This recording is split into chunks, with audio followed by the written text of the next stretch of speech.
Gosh, what an absolutely That's massive why we play to open start up the game. Is he going to get the one shot? He gets the one hit KO! Hey everybody, welcome back to Fight for First. Got a really great battle for you guys here today. One really quick note, like, you know, ad block, like that's a thing, right? You know, like weird, right? Isn't it? You know what's also kind of cool? When you whitelist the content that you like so that the content creator can afford Subway. I'd really like to get a Subway. I'd like, you know, I don't make a ton of money off of this, but it's basically I have to prove to my parents by next year whether it's worthwhile or not. And so the little bit, it really helps a lot if you don't mind. Or like if you like have a secondary Internet like Explorer, you're using Chrome and Internet Explorer doesn't have ad block, you like load the video on both and that way you can watch without ad block. Like, don't get me wrong, there are some ads that are really invasive and I use ad block on many places too that I just don't think, you know, like why is this popping up in my face? But stuff like Nugget Bridge and, you know, other good sites that actually give me quality content, I don't mind supporting them too. So that's just a PSA. Like, maybe it would be cool, I would appreciate it, but you don't have to. I can't tell. Anyway, I have a great battle for you guys here today.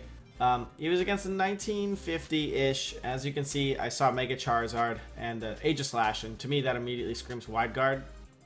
So I lead my own Lando, which has Stone Edge. And then next to it, I wanted something that could deal with both the Sylveon, which gives my team a frick ton of problems, and the Aegislash itself when it starts, because I'd rather do like real damage to it. So I lead Lando, Bisharp. I bring my Mega because Mega Kangaskhan is super versatile and awesome. And then I bring Thundurus because I think Thundurus can help me in case I can't clear the Aegislash. He can taunt it and then I can Sucker Punch it with Kangaskhan. So that's like basically my main thought process. Also, if Landorus somehow fails to, you know, connect with Stone Edge or whatever, Thundurus can come in, outspeed Charizard, Thunderbolt it, and knock it down. So that's what I brought. So we'll get into this really quick, and it's gonna be a great time. It's gonna be a great time. So this battle is actually really important for our climb into the 1900s. In fact, if this one we win this one, we hit the 1900s, low 1900s, mind you. But so I was like a lot of, you know, medium amount of pressure to like try to perform well here. Okay, so our opponent basically led what I was expecting him to. The Charizard next to the Aegislash, looking like wide guard, thinking I'm gonna Rock Slide, protect the Charizard. He could get off a Heat Wave, clear my Bisharp. But we all know I run Stone Edge as my fourth move on Landorus because I'm quite vulnerable to this combination otherwise.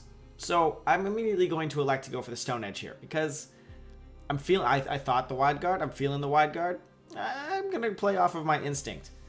Doesn't always work out, but sometimes it does. That being said, I have this Bisharp here, which is actually, you know, relatively threatening to this Aegislash. Now, if Bisharp could one-shot it, we would be in a fantastic position, but it can't.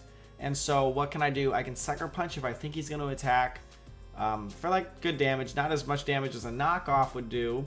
And I'm going to outspeed anyway, so I'd immediately... Sorry, that was League in the background. I would immediately want to just, you know, knock it off instead.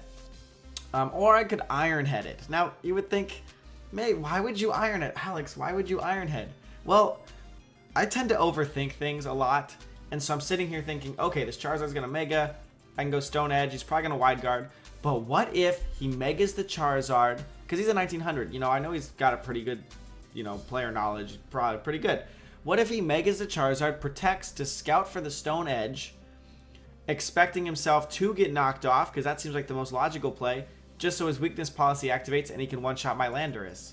And I'm sitting here like, I can't have that happen. So what do? I go for the Stone Edge because I still think he's going to Wide Guard, Mega Evolve, and go for some kind of Heat Wave. But instead of knocking off, I Iron Head to read the item, because it's either going to be weakness policy or leftovers, like 90% of the time. It's one of those two. So if I Iron Head for a little bit of damage, I have A, the potential to flinch him if he did choose to attack this turn, and B, I get to see if he's got leftovers or not. So that's how my turn plays out. We'll see what our opponent does here. He is going to immediately Mega Evolve. Surprise, surprise. And I'm sitting here thinking, okay, don't protect. Don't protect. Don't protect.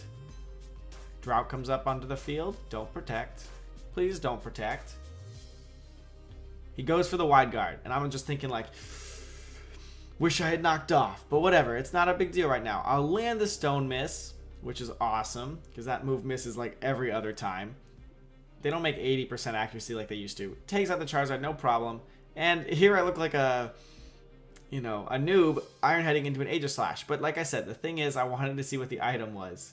And now we reveal it is leftovers. So the fact that we know it's leftovers gives me a good play next turn. It lets me play a little bit better.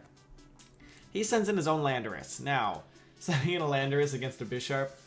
Ooh, you must be desperate. Like, what do you have in the back? Sylveon. That's what that told me. Like, he didn't want to just send in Sylveon because he would just completely lose this game. He's gonna give me the boost, and he's going to weaken my Landorus a little bit. So here we go. -1 Landorus, +1 Bisharp.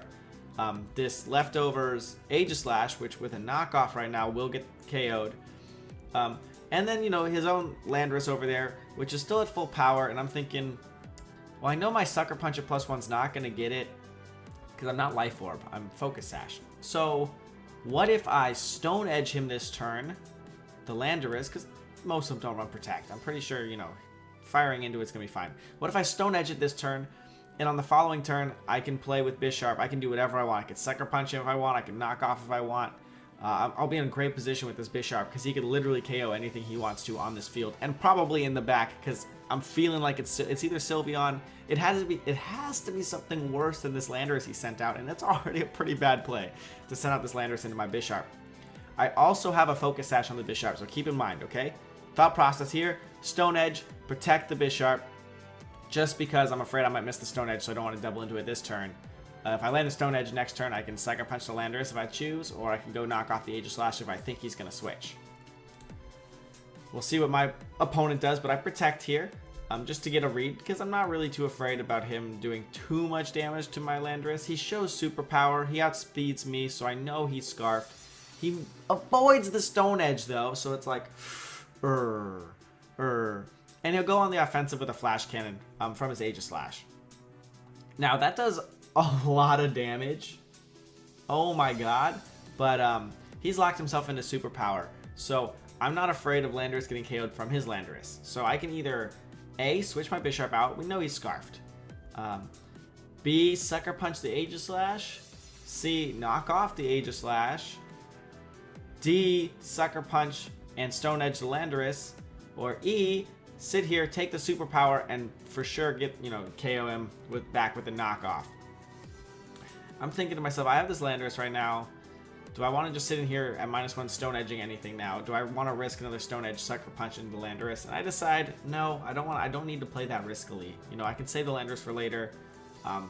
It might become useful. But Aegislash functions a lot like a Bisharp in the fact that its whole entire gameplay is a lot of just mind games. Bisharp, are you gonna Sucker Punch? Are you not gonna Sucker Punch? Are you gonna Sucker Punch? No, yeah. Aegislash is, are you gonna King Shield? Are you not? Are you going to sub? Are you not? I mean, leftovers Aegislash, they usually run sub. I mean, we saw Wide Guard here, so he's probably running King Shield Wide Guard, so he probably doesn't have sub. But, are you going to King Shield? Are you not? You got to realize my opponent here is probably in a little bit of a dire situation. He probably knows that. He probably doesn't even know how dire because he doesn't know I have a Focus Sash on this Bisharp. But if I were him, and I didn't know that my Bisharp had a Focus Sash, probably Life Orb. Well, no, he would have seen Life Orb, so never mind. He probably knows it actually has Focus Sash. I still wouldn't attack with that Aegislash this turn, just because what is my Bisharp going to want to do? Like, knock out the Aegislash, ideally. But he's actually going to make a good play here. So what I'm going to do is I'm going to take the Superpower, because I'm thinking he's going to King Shield to try to protect the Aegislash. I'm going to switch out the Landorus into Thundurus in case he Flash Cannons again. And I don't want my Kangaskhan to take just unnecessary damage just yet. And I'm going to go ahead and knock off the Landorus. I know the Landorus is going to Superpower again. He has to. I doubt he's going to push that into Landorus. If he does, that's even better. But he's probably going to go after Bisharp. I'm going to take it. I'm going to knock off and KO the Landorus. Be up 3-2. I have my Thundurus on the field. And my Intimidate getting ready to be recycled. That's my thought process. I don't know what he's going to do with his Aegislash, but I thought he was going to King Shield because he doesn't want to take a Sucker Punch being in attack mode right now. Especially if he thinks I have Focus Sash because I have nothing to lose for a whole turn. I could just take the Superpower. He goes for the Superpower, and I can see Aegislash does not protect. And I'm just thinking, dude, this guy is making the plays right now. This is exactly what he needs to do to try to get back into this game. I hang on with my Focus Sash. His attack and defense falls. No big deal. knockoff's going to come, for sure clear it. And I really thought the Aegislash was either going to protect or fire off another attack into Landorus. So major props to my opponent here. This game is completely over if he doesn't make this play right here on this turn. And he comes and he flash cannons the Bisharp. And I'm just like, whoa, the plays. Wow, the plays. Now this does leave him in attack mode, which is very important for this next set of turns. He's back up to full health, just about. Yeah, that looks full to me. And he's in attack mode. He sends in his last, which was Sylveon, which is what we expected when he sent in the Landorus a couple turns ago. Because you don't send in a Landorus into Bisharp unless you have to. I sent in my own Landorus, and I'm thinking, okay. I had a Kangaskhan option. I could have sent in Kangaskhan, but I chose to send in Landorus for this very reason. Sylveon, it's probably Choice Specs, okay? Choice Spec Sylveon, the Hyper Voice is easily going to KO my Landorus. It'll KO my Thundurus after Life Orb damage. I have enough special defense that at full health I survive the double damage Hyper Voice every time. So the Hyper Voice will leave my Thundurus alive if he doesn't KO it, or if I don't attack something, if I don't hit something this turn. But if I do, I'll get KO'd. So here's the thing. His Aegislash is either going to Wide Guard or it's going to King Shield, okay? If he King Shield, I'm going to Earthquake. And if I Earthquake, I'm going to do enough damage to the Sylveon that my return from Kangaskhan will KO it on the following turn.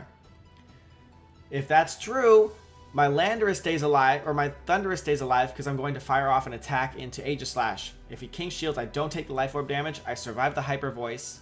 I send in Kangaskhan. Kangaskhan finishes off the Sylveon. I taunt the Aegislash, Sucker Punch the rest of the game for the win.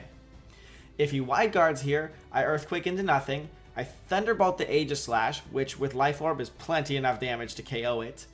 I take Life Orb damage, the Hyper Voice clears my field, and I send in Kangaskhan to one-on-one the Sylveon. Now, Kangaskhan, Mega Kangaskhan, barring a crit from Hyper Voice, will survive a Choice Specs Hyper Voice single target every time. So, and then, two-shot it first. So the process is here. I win this game, as long as I don't get crit. We'll see how this goes. He goes for the Wide Guard, so that means my Earthquake's going to do no damage, which is fine. This way, it locked him into being in attack mode, and it made sure that I got to clear him. I either cleared him or I cleared the Sylveon before the Thundurus went down too prematurely. The Thunderbolt goes up. I get rid of that thing, which would have been really troubling if Kangaskhan was out here and it wasn't taunted. I do take the Life Orb damage. I still have a chance to survive the Hyper Voice. Not a great one, like 50%. He takes out both, and I'm like, okay, no big deal. If I was Fake Out Kangaskhan, this is a 100% win-win. I'm not Fake Out Kangaskhan. I'm just sitting here banking on the fact that he's not going to crit me. And I go and I Mega Evolve. I go for the return. If it's a double edge, the thing goes down anyway, too. So I'm literally the worst Kangaskhan for the situation, but it's still enough to get the job done. I go for the return. We hit him into just red. Look at that. Ew. I also had two chances there to get a crit to finish him off. He goes for the Hyper Voice, and I'm just sitting here crossing my fingers. Don't crit me, don't crit me, don't crit me. Doesn't crit.